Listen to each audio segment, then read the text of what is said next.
In the rafters of Montreal's Bell Centre, among the greatest names in hockey history, hangs the number 4. This simple banner tells a story that goes far beyond hockey. The story of Jean Beliveau, a man who became more than just a hockey player. He became a symbol of excellence, grace, and what it means to be Canadian. The story begins in the small town of Victoriaville, Quebec, in 1931. In this modest community, where winter's grip turned every pond and backyard into a potential hockey rink, Jean Beliveau took his first steps toward greatness. Born to a working-class family, young Jean learned the value of hard work watching his father, Arthur Beliveau, who worked at the local power plant to support his 8 children. Winter after winter, Jean could be found on the frozen ponds of Victoriaville. His father had given him his first pair of skates at age 3, oversized hand-me-downs stuffed with cotton to make them fit. These early years shaped not just his skating abilities, but his character. The local children would gather after school, playing until their mothers called them home for dinner, their feet nearly frozen, but their hearts full of joy. As Jean grew, so did his natural talent. By age 7, he was playing with boys several years older. His unusual height for his age, combined with his remarkable skating ability, made him stand out. But it wasn't just his physical gifts that drew attention.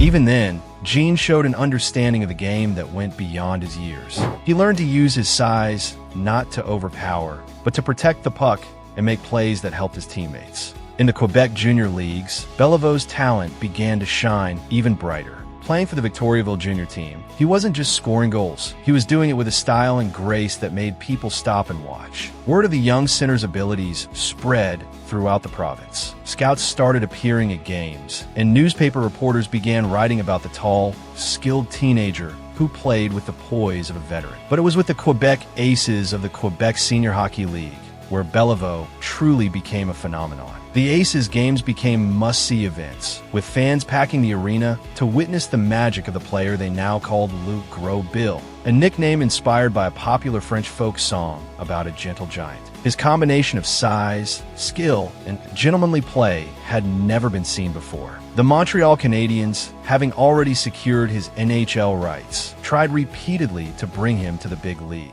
But Beliveau, showing the loyalty that would become his trademark, honored his commitment to the Quebec Aces. He had signed a personal contract with the team that paid him more than he could make in the NHL, an unprecedented move that showed just how special he was. In these early years, Beliveau wasn't just developing as a hockey player. He was learning the lessons that would serve him throughout his life: the importance of loyalty, the value of hard work, and the responsibility that comes with talent. In the small towns and packed arenas of Quebec, a legacy was taking shape, one that would eventually extend far beyond the province's borders and become a part of Canadian identity itself. When Jean Beliveau finally stepped onto the ice of the Montreal Forum as a full-time member of the Canadiens in 1953, expectations were sky-high. The Forum's bright lights shone down on the tall center from Victoriaville, now ready to begin his NHL journey. His remarkable story with the Montreal Canadiens was about to unfold. The beginning wasn't as smooth as many expected. The NHL game was faster, more physical, and more demanding than what Beliveau had experienced before. During his first few months, he faced the challenge of adapting to this new level of play.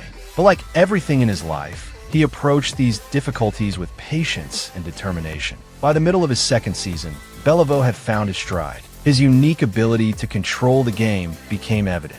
He wasn't just a big man on skates, he was an artist on ice. The way he protected the puck, made plays, and scored goals showed a rare combination of power and elegance that would define his career. In 1956, Beliveau helped lead the Canadiens to a Stanley Cup victory, the first of many. The team was entering what would become known as the greatest dynasty in NHL history.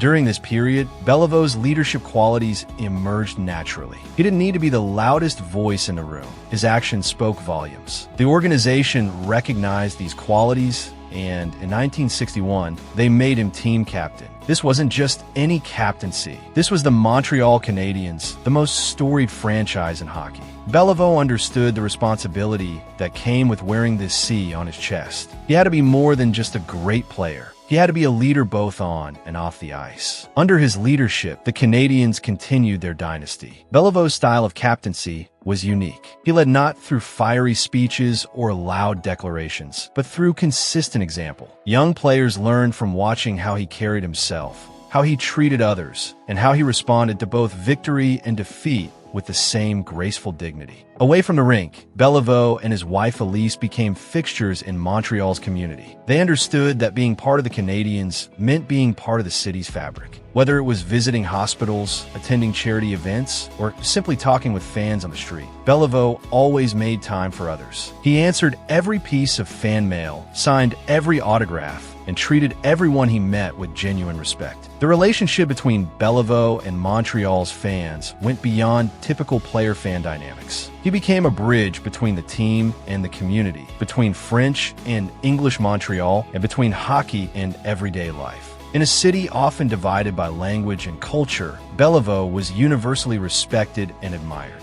His playing style continued to evolve and improve.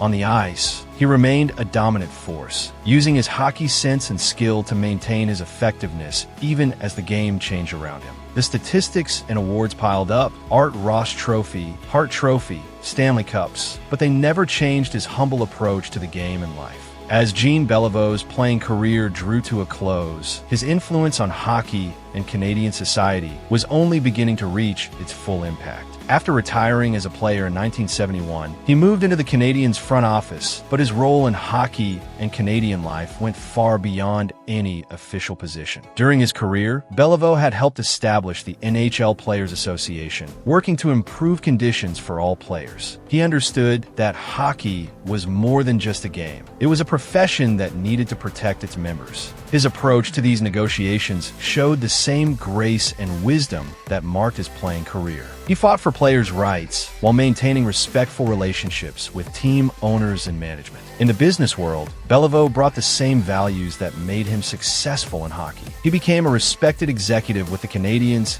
and served on various corporate boards. Companies sought his involvement not just for his name, but for his integrity and sound judgment. He showed that the qualities that made a great athlete, discipline, teamwork, and leadership, could bring success in any field. His impact on Quebec society was particularly profound. During a time of significant social and political change in the province, Beliveau served as a unifying figure. He moved comfortably between French and English communities, treating everyone with the same respect and consideration. In doing so, he became a model of how to bridge cultural divides. The Canadian government recognized Believo's contributions by offering him the position of Governor General, the Queen's representative in Canada.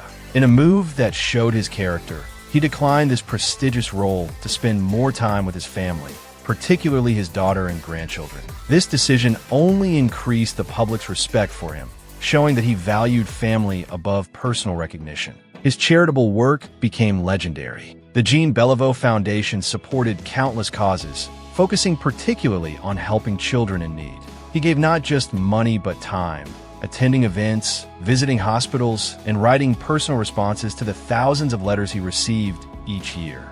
Even in his later years, he maintained this commitment to giving back to his community.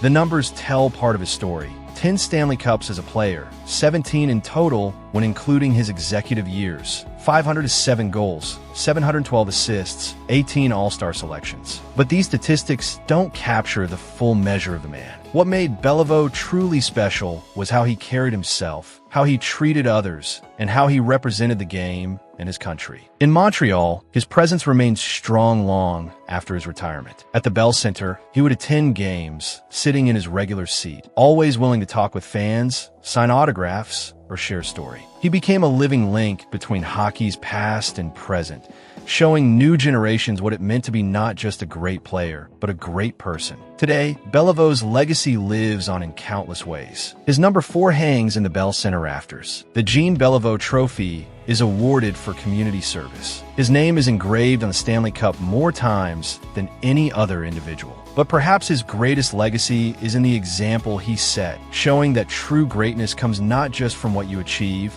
but from how you achieve it. Jean Believo's story is more than a hockey story. It's a story about character, about dignity, and about what one person can mean to a nation. In becoming a Canadian icon, he showed us the best of what sports can teach us about life. His legacy reminds us that how we treat others, how we handle both success and adversity, and how we contribute to our community are what truly define us. In the end, Beliveau became more than a hockey legend. He became a symbol of excellence, grace, and the values that Canadians hold dear. His story continues to inspire, showing us that true greatness lies not just in what we achieve, but in who we become along the way.